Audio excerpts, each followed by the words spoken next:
Enterré a mi esposo hace 6 meses después de que su avión privado se estrellara en el México. Ayer lo vi cenando en el restaurante más exclusivo de Polanco. Corrí hacia él llorando. Me miró con frialdad y llamó a seguridad. Lo que descubrí después me heló la sangre. Mi propio hijo había sido su cómplice desde el principio. Pero antes de entrar en la historia, apóyanos dándole like y suscribiéndote ahora mismo. También quiero saludarlos. Déjenme en los comentarios su nombre, su ciudad, ideas. Gracias. Allí estaba yo, Mariana Solís de Mendoza, con 67 años recién cumplidos, parada frente al enorme ventanal del restaurante Quintonil en Polanco, sintiendo que el suelo se abría bajo mis pies. Acababa de ver a mi esposo muerto. Fernando. Mi Fernando, el hombre al que había amado durante 43 años, el padre de mis hijos, el abuelo de mis nietos, sentado en una mesa del fondo con una copa de vino tinto que costaba más que el salario mensual de una familia promedio. No era un parecido, era él. La misma cicatriz en la sien derecha, de cuando se cayó jugando polo en su juventud. La misma forma de sostener la copa, con 3 dedos, girándola levemente antes de beber. El mismo anillo de oro blanco en el dedo meñique que yo misma le había regalado en nuestro 20º aniversario. Llevaba un traje Hermenegildo Segna impecable, gris carbón, corbata de seda azul marino, zapatos italianos que brillaban bajo las luces tenues del restaurante.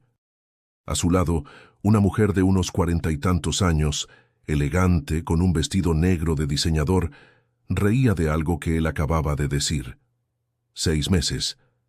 Habían pasado 6 meses desde que la Policía Federal me llamó a las 3 de la madrugada para informarme que el Cessna Citation en el que Fernando viajaba de Monterrey a Puerto Vallarta había desaparecido del radar sobre el océano. 3 días de búsqueda intensiva. Helicópteros de la Marina, equipos de buceo, rastreo satelital. Nunca encontraron nada. Ni el avión, ni los cuerpos, ni una sola pieza de evidencia. El funeral fue en la Basílica de Guadalupe, porque Fernando, aunque no era particularmente religioso, venía de una familia tradicionalista de Guadalajara que insistió en una ceremonia católica completa. Un ataúd vacío cubierto con la bandera de México, porque Fernando había servido brevemente en el ejército en su juventud. Más de 500 personas asistieron. Empresarios, políticos, amigos de los clubes privados, empleados de las 3 compañías que dirigía. Gasté 2.3 millones de pesos en un mausoleo de mármol de Carrara en el Panteón Francés de la Ciudad de México. Un monumento ridículo para un hombre que nunca estuvo ahí.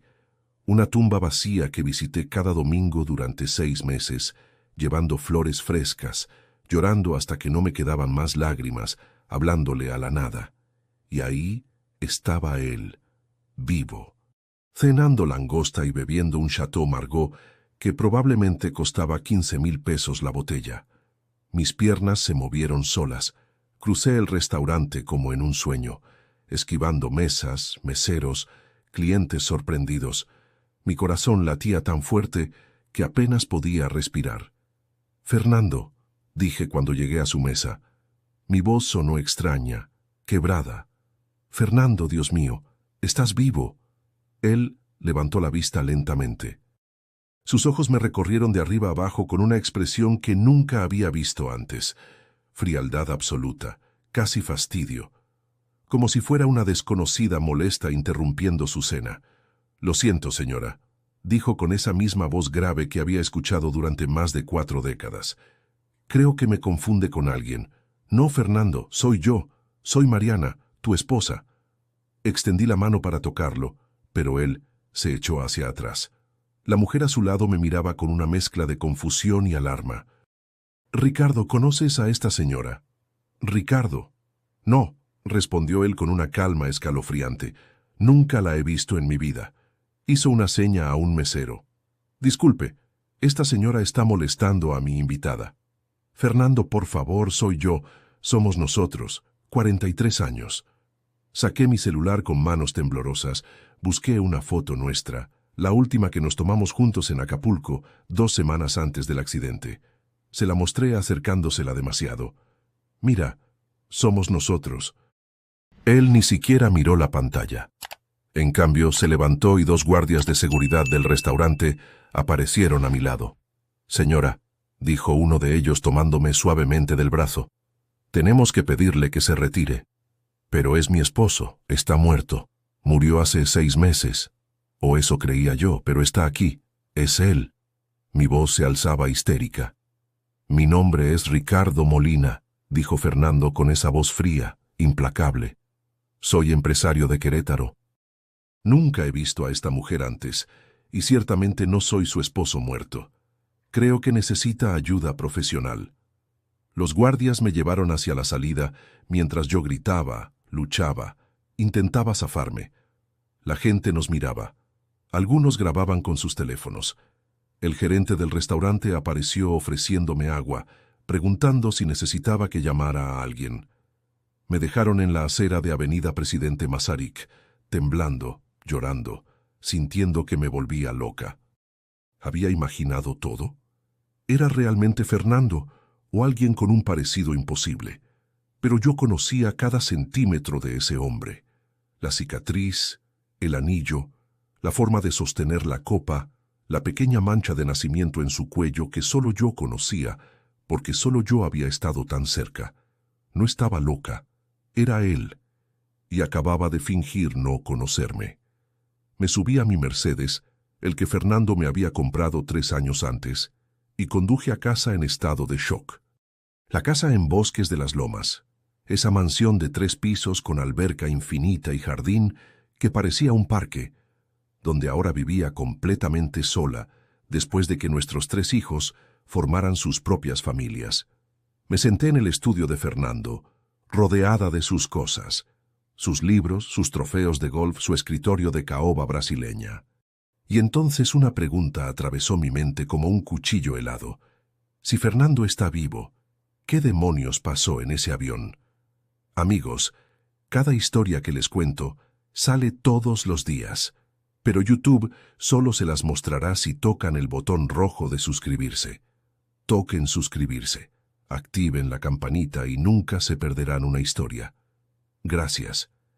Me quedé despierta toda la noche en el estudio de Fernando. Saqué cada álbum de fotos, cada documento, cada recuerdo de nuestros 43 años juntos.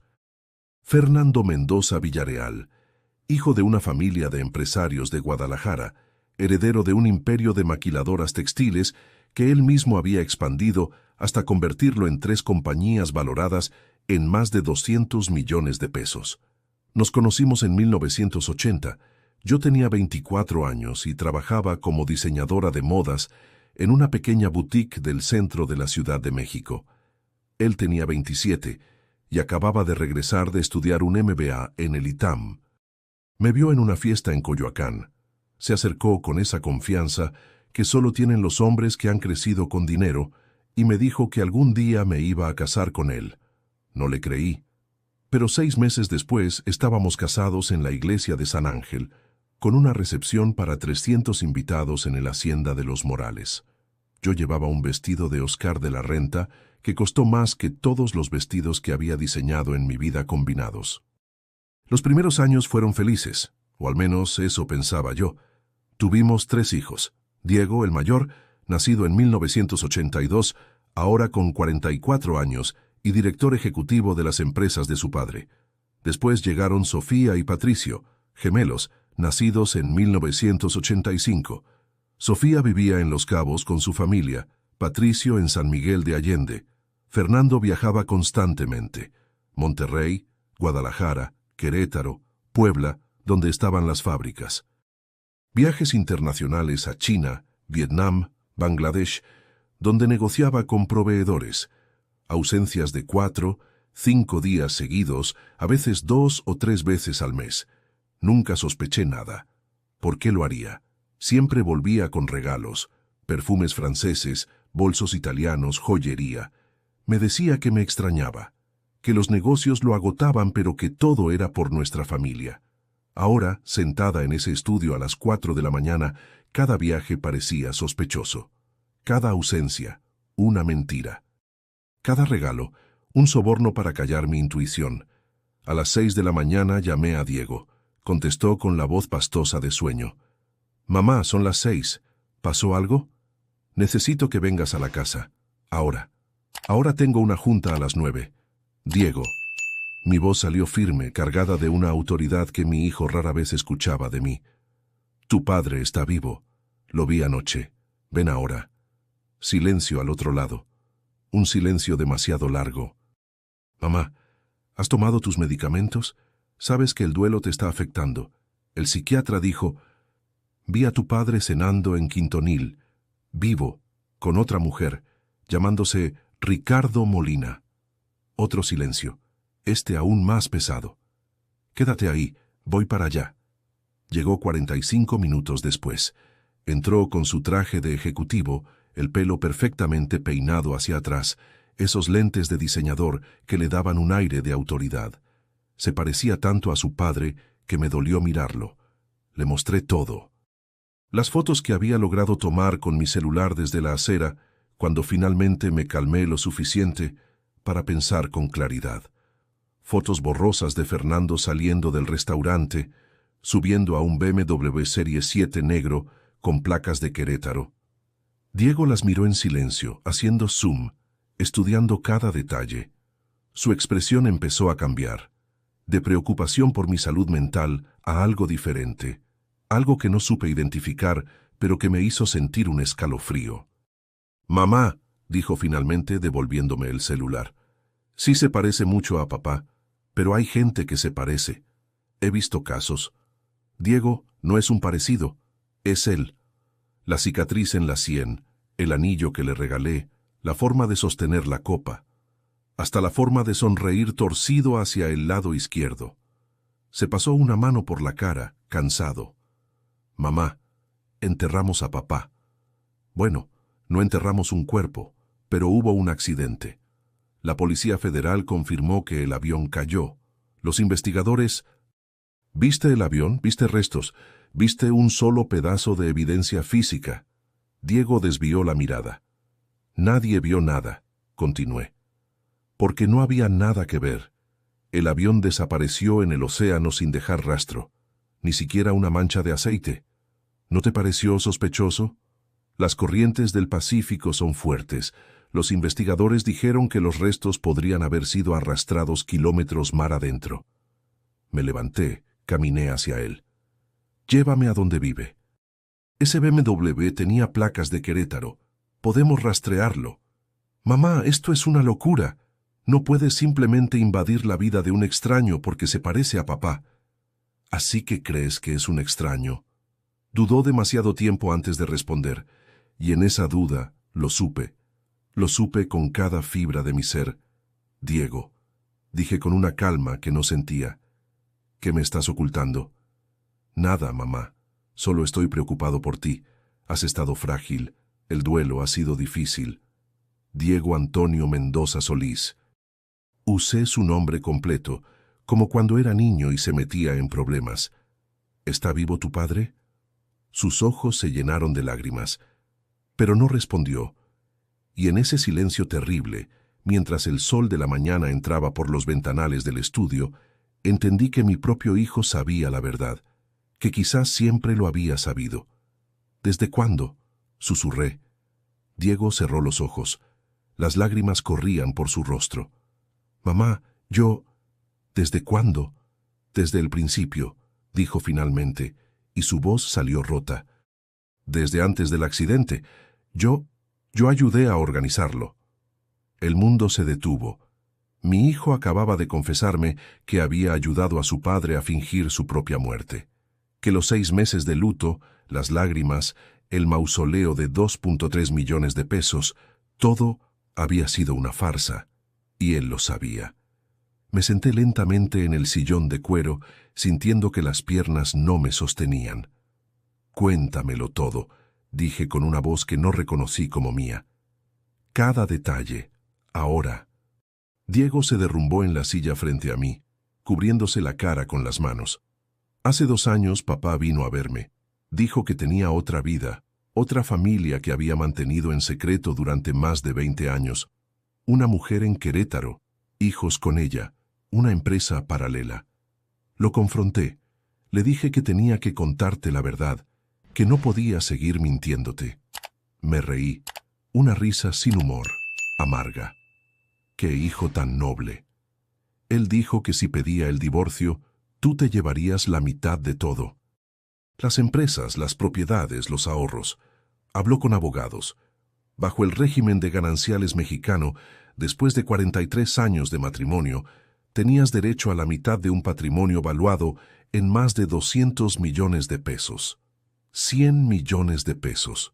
Mi vida, mi trabajo, mi sacrificio de 43 años valían 100 millones de pesos que él no quería compartir. Así que planeó su muerte. Completé la frase. Diego asintió miserablemente. Conocía a un piloto, Jorge Ramírez, que tenía cáncer terminal. Fase 4. Le quedaban semanas de vida. Sin familia, sin nadie. Papá le ofreció 5 millones de pesos para su sobrina que vivía en Tijuana y nunca lo visitaba. El dinero se transferiría después de que muriera. Sentí náuseas. Compraron un cuerpo. El tipo se iba a morir de todas formas, mamá. Aceptó. Dijo que al menos su sobrina tendría una vida mejor. ¿Y el accidente? Diego respiró hondo. Papá voló el avión ese día como siempre hacía. Pero antes de despegar en Monterrey, Jorge subió al avión con su documentación. Papá activó el transpondedor del avión para que mostrara una ruta hacia Puerto Vallarta, pero en realidad aterrizó en una pista privada en un rancho cerca de Querétaro. Jorge siguió solo en el avión con el piloto automático programado. El avión se quedó sin combustible sobre el océano y cayó. Jorge murió en el impacto. Dios mío, me llevé las manos a la boca. Asesinaron a un hombre enfermo. No fue asesinato. Él estaba muriendo, aceptó hacerlo. Quería que su familia tuviera dinero. Lo que ustedes quisieron, Diego. Asesinato es asesinato. No importa cuánto tiempo de vida le quedara a la víctima. El silencio cayó pesado entre nosotros. Podía oír el reloj de péndulo en la esquina del estudio, cada segundo sonando como un martillo. ¿Y qué sacaste tú de todo esto?, pregunté finalmente. Diego tragó saliva. Las empresas. Como único heredero aparente, pasaron automáticamente a mi control. Papá me cedió su parte antes del accidente, legalmente. Papeles firmados ante notario. Y también te pasó a ti el 30% en un fideicomiso que yo administro. ¿Cuánto valen las empresas hoy? 240 millones de pesos. Me reí otra vez, esa risa horrible que no podía contener. ¿Y yo qué recibo de ese fideicomiso? 50,000 pesos al mes. 50,000 pesos, menos de lo que gasto en el mantenimiento de la casa. Menos de lo que costaba una sola cena en los restaurantes donde Fernando se movía. Mientras mi hijo se quedaba con empresas valuadas en casi 250 millones de pesos. ¿Y tu padre? Escupí la palabra padre como si fuera veneno. ¿Qué se llevó él? Antes del accidente transfirió 80 millones de pesos a cuentas en Islas Caimán y Suiza, dinero de las empresas que fue desviando durante años. Yo le ayudé a maquillarlo como gastos operativos, inversiones ficticias en proveedores que no existían. 80 millones de pesos. Mi marido robó 80 millones de pesos de las empresas familiares y mi hijo lo ayudó. ¿Y el nombre? ¿Ricardo Molina? Una identidad completamente nueva. Comprada. Certificado de nacimiento falso basado en un bebé que murió en los años 50. Papá pagó 3 millones de pesos a un gestor que se especializa en esto. Documentos perfectos, pasaporte, RFC, todo. Me levanté, fui hacia la ventana. Abajo el jardinero cortaba el pasto de la enorme propiedad. La vida seguía su curso normal mientras mi mundo se desmoronaba. Y esa mujer con la que cenaba, Claudia Herrera, su otra esposa. Bueno, técnicamente no están casados porque él ya estaba casado contigo, pero llevan 25 años juntos. Tienen 2 hijos, un varón y una niña. El varón tiene 23 años. 25 años. Mi hijo mayor, Diego, tenía 44 años. lo que significaba que Fernando comenzó esa relación cuando Diego tenía 19, cuando los gemelos tenían 16. ¿Y tú conocías a esos hijos? Me giré hacia él. Los conocí hace 2 años, cuando papá me lo contó todo. Son mis medios hermanos. Sal de mi casa. Mamá, fuera. Grité con una fuerza que no sabía que tenía. Sal de mi casa ahora mismo. Mamá, por favor, déjame explicar. ¿Explicar qué? ¿Que me robaste? ¿Que dejaste que llorara sobre una tumba vacía durante 6 meses? ¿Que gasté más de 2 millones en un mausoleo para nadie mientras tú y tu padre se repartían mi dinero? Diego se levantó dando pasos hacia mí. No quería hacerte daño. Papá dijo que estarías bien, que tendrías la casa, una buena pensión. Una pensión. No soy tu empleada, Diego.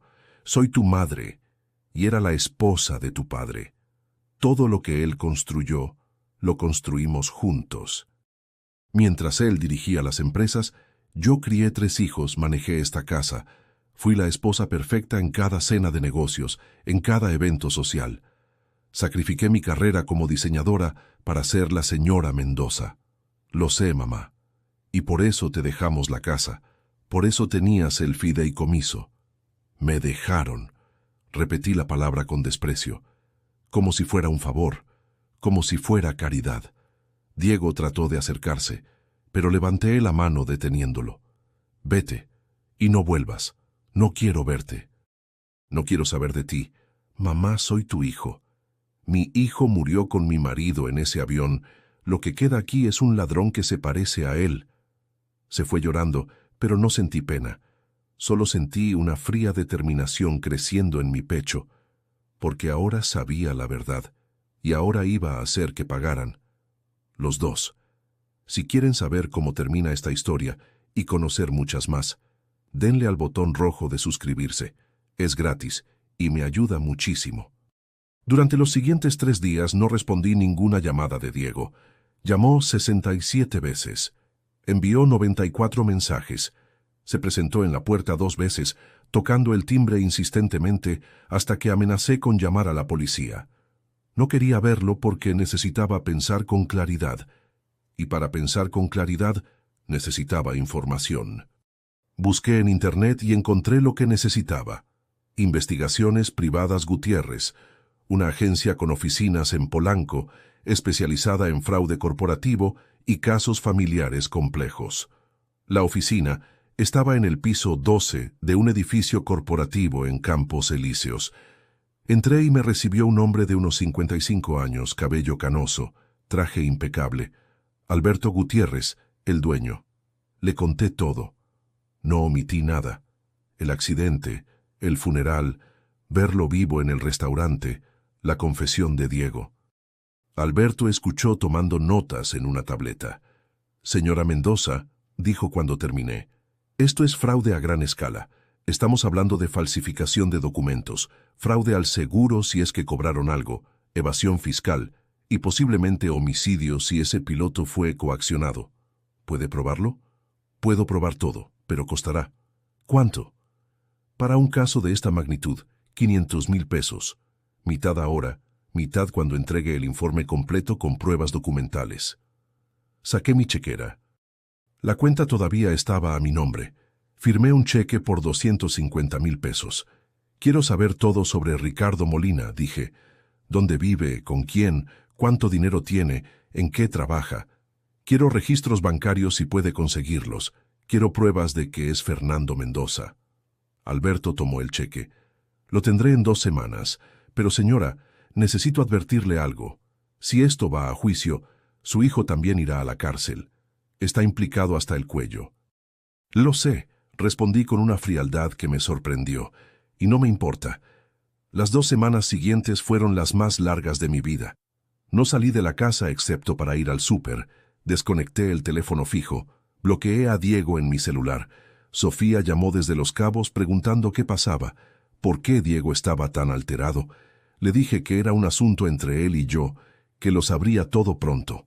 14 días después, Alberto me llamó. Tengo el informe. Puede venir a recogerlo. Estuve en su oficina en media hora. Me entregó una carpeta gruesa, fácil 150 páginas. «Siéntese», me dijo, «va a necesitarlo». La primera sección contenía pruebas fotográficas. Fernando, o Ricardo Molina, como se hacía llamar, vivía en una casa en Juriquilla, un desarrollo residencial de lujo en Querétaro. Casa valorada en 18 millones de pesos, registrada a nombre de Claudia Herrera, comprada hace 22 años. Trabajaba como consultor independiente para varias empresas textiles en Querétaro y Guanajuato. Pero Alberto había descubierto que esas empresas eran en realidad proveedores fantasma de las mismas empresas Mendoza. Fernando se pagaba a sí mismo como consultor usando dinero de las empresas que supuestamente había dejado atrás. «Mire esto», dijo Alberto pasando a la siguiente sección. Extractos bancarios, cuentas en Islas Caimán, Suiza, Panamá. Los 80 millones que Diego mencionó estaban ahí, distribuidos estratégicamente. Pero había más, mucho más. Su esposo transfirió 127 millones de pesos en total, explicó Alberto. No solo 80. Los otros 47 millones fueron desviados a través de esquemas de facturas falsas que su hijo autorizó en los últimos 5 años. 127 millones de pesos. Bajo el régimen de gananciales, 63.5 millones eran legalmente míos. Hay más, continuó Alberto, el seguro de vida. Su esposo tenía una póliza de 50 millones de pesos con usted como beneficiaria. ¿Cobró ese seguro? Sí, respondí. Diego gestionó todo.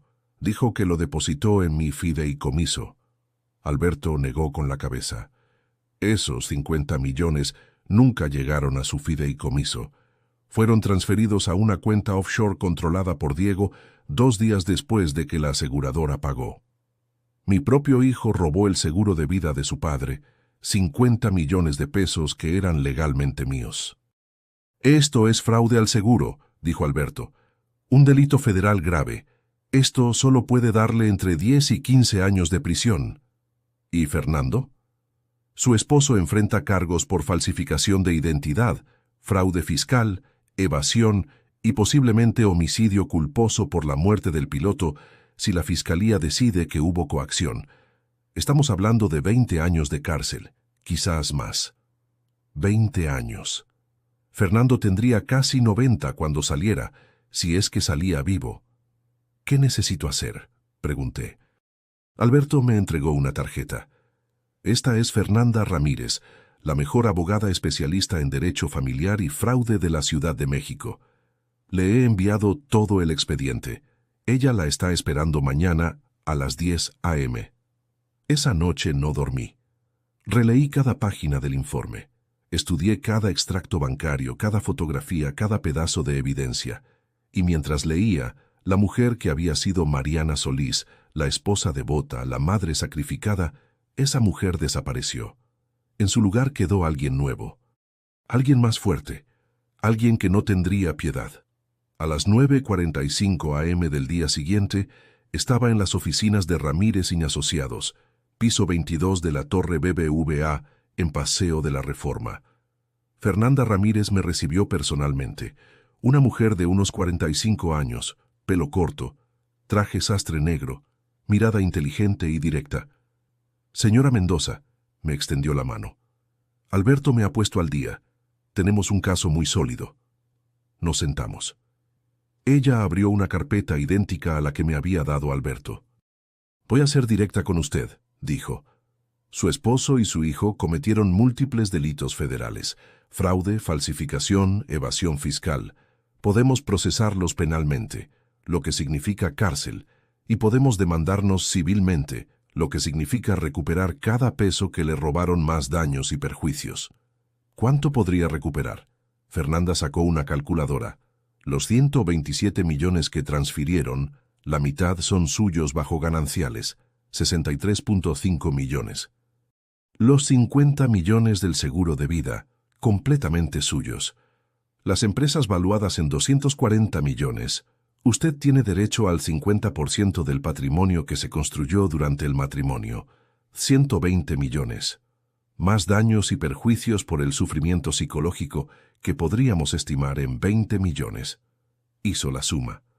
253.5 millones de pesos. Un cuarto de billón de pesos. Eso valían 43 años de mi vida. ¿Y la cárcel? Su hijo podría enfrentar entre 8 y 12 años. Su esposo entre 15 y 25 años. Diego saldría de prisión a los 56 años en el mejor de los casos. Fernando moriría en la cárcel. Hay algo más que debes saber, añadió Fernanda. Una vez que presentemos la denuncia, no hay marcha atrás. La fiscalía tomará el caso, será público. Los medios se enterarán, su familia será destruida públicamente. Pensé en Sofía y Patricio, mis otros 2 hijos, que no sabían nada. Pensé en mis nietos. Pensé en la reputación de la familia Mendoza, que Fernando había construido durante décadas. Y luego pensé en los 6 meses llorando sobre una tumba vacía, en los 2.3 millones gastados en un mausoleo para nadie, en las 50,000 pesos mensuales que me daban como limosna, en la traición de mi esposo y mi hijo. Presente la denuncia, dije. Hoy, la denuncia se presentó un martes a las 2 p.m., ante la Fiscalía General de la República.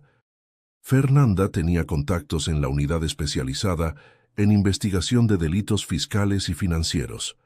El fiscal asignado fue Rodrigo Maldonado, conocido por su dureza en casos de fraude corporativo. A las 4 p.m., la Policía Federal llegó a las oficinas de Empresas Mendoza en Santa Fe.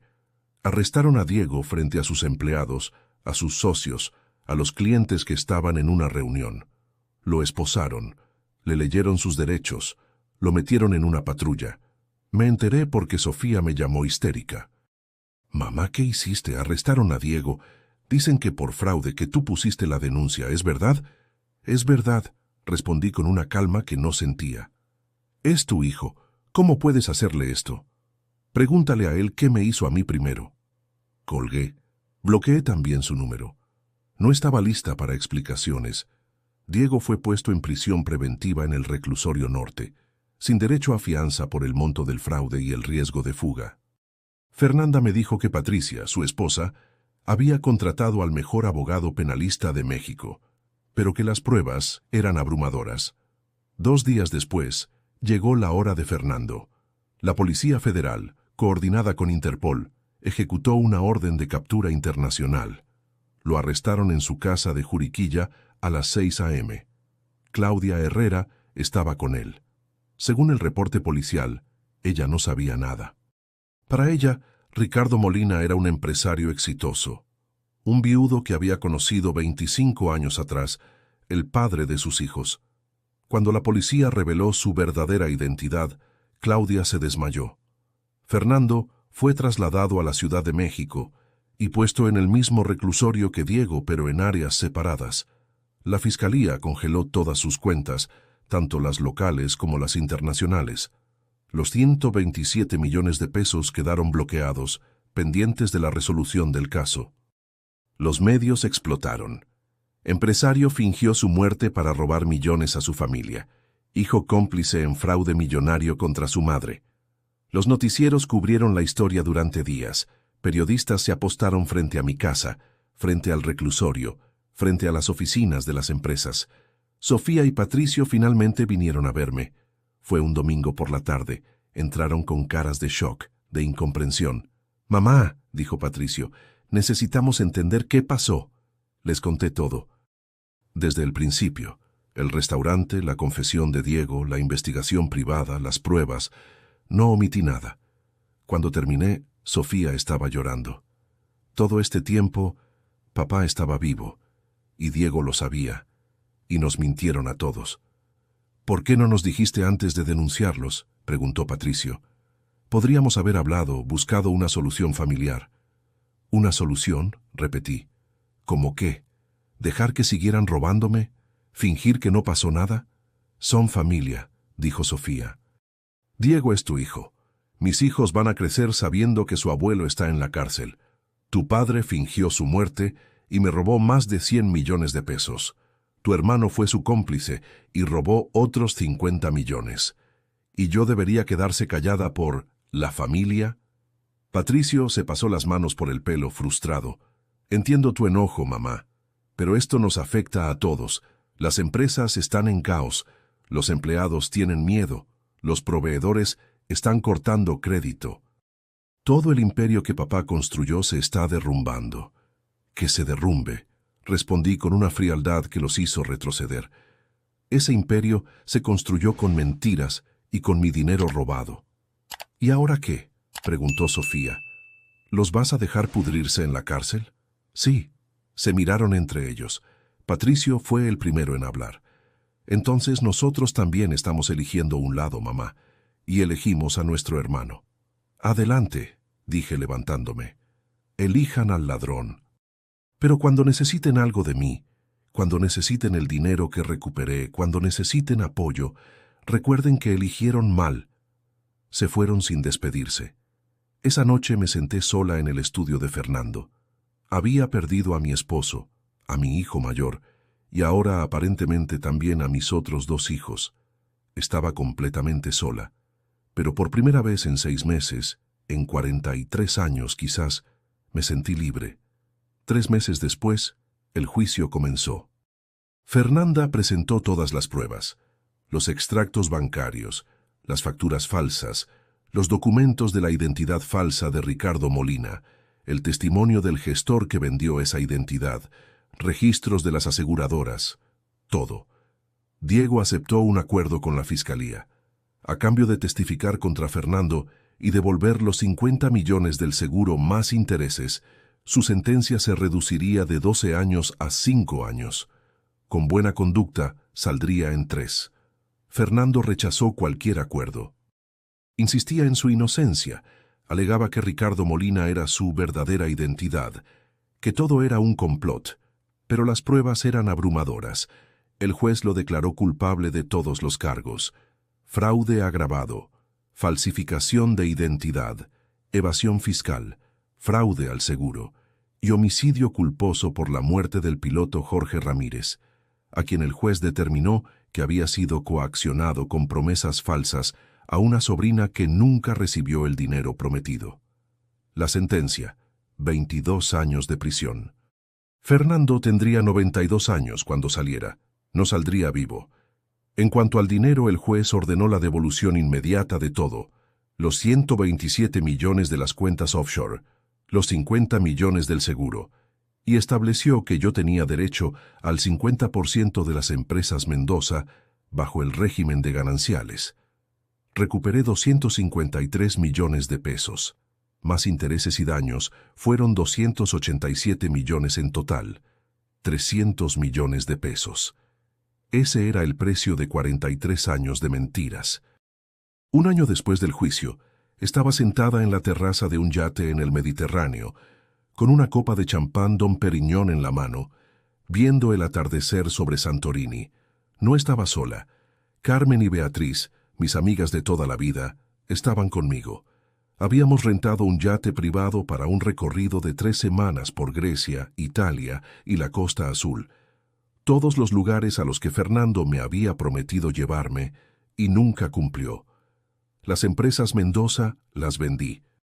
Las 3 compañías en paquete a un consorcio internacional por 420 millones de pesos. Mi parte, 210 millones. Sumados a los 287 que recuperé del fraude, tenía casi 500 millones de pesos. Con ese dinero hice 3 cosas. Primero, doné 50 millones a una fundación que ayuda a mujeres víctimas de abuso financiero y patrimonial. Mujeres como yo, que habían sido robadas, manipuladas, engañadas por sus propias familias. Segundo, abrí mi propio atelier de alta costura en Polanco. Mariana Solís Diseños, usando mi apellido de soltera. No necesitaba el dinero, pero necesitaba el propósito. Estaba reclamando el sueño que abandoné a los 24 años para ser la señora Mendoza. Tercero, invertí el resto en fondos que me daban una renta pasiva de 2.5 millones de pesos al mes, más dinero del que podría gastar en toda una vida. Diego salió de prisión hace 2 meses, después de cumplir 3 años. Vive en Oaxaca, trabaja como carpintero. Me mandó una carta pidiendo perdón. No la he respondido. Quizás algún día lo haga. Quizás no. Fernando sigue en el reclusorio norte. Tiene 71 años, problemas cardíacos, diabetes. Los médicos dicen que no le quedan muchos años. No lo he visitado. No pienso hacerlo. Claudia Herrera me buscó hace 6 meses.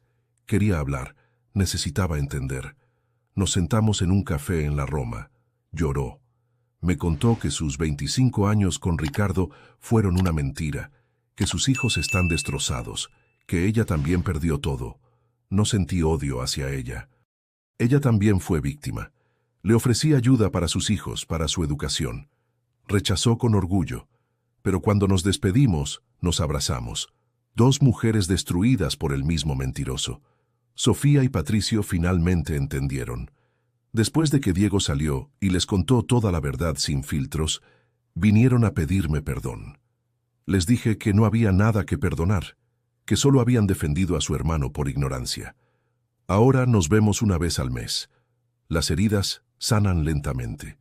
Hoy, sentada en este yate bajo el cielo griego, pienso en todo lo que perdí y todo lo que gané. Perdí la inocencia, perdí la capacidad de confiar ciegamente, perdí la fantasía de que la familia es sagrada por definición. Pero gané libertad, gané independencia, gané la certeza de que puedo sobrevivir a lo peor y elegir vivir, no solo existir. Fernando me robó 43 años, pero no me robó el futuro. Tengo 68 años. Mi vida apenas está comenzando, y esta vez la vivo en mis propios términos. Si te gustó esta historia, haz clic en suscríbete y cuéntame en los comentarios qué parte te impresionó. Mañana hay más. Nos vemos allí.